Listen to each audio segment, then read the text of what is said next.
Greek-owned bulk carrier has been targeted in the latest attack by Yemen-based Houthi rebels on international shipping in the Red Sea. A day after striking a US-owned ship, the Iranian-backed group confirmed that it had hit the Malta-flagged Zographia off Yemen.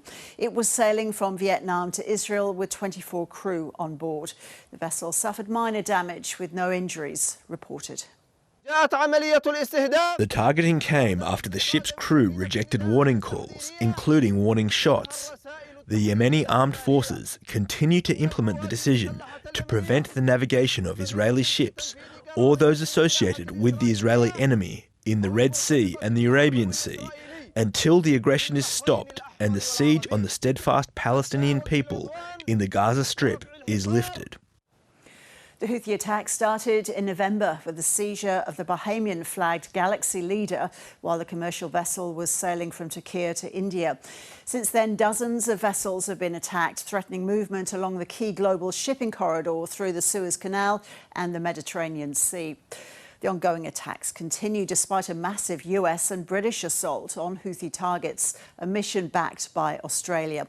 And in the latest operation, the US says it successfully carried out a strike in Yemen against 4 Houthi anti-ship ballistic missiles. Despite the military action, the US concedes the Houthis will continue to pose a threat. We did not say when we launched our attacks, they're going to end once and for all. The Houthis will be fully deterred. We anticipated the Houthis would continue to try to hold this critical artery at risk, and we continue to reserve the right to take further action, but this needs to be an all-hands-on-deck effort. This is a global challenge. We're talking about a vital artery of global commerce, a critical maritime choke point that's being held hostage, and countries and companies that have nothing to do with the Middle East whatsoever are being affected, more than 50 nations in nearly 30 attacks. And so it's a crisis that the whole world needs to respond to.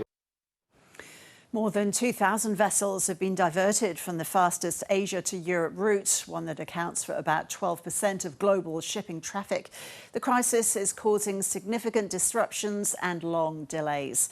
At the World Economic Forum in Switzerland, Qatar's Prime Minister said the situation in the Middle East is a recipe for escalation because of the ongoing conflict in Gaza. The attacks are continuing, whatever the retaliation is. The attacks are just continuing, and we have seen that the retaliation that took place like 3 days ago, the response on the Houthis attack, it resulted with another attack yesterday. Yeah. And it's just going to grow, and we see that there is no resolution without having them on the table, addressing this issue seriously.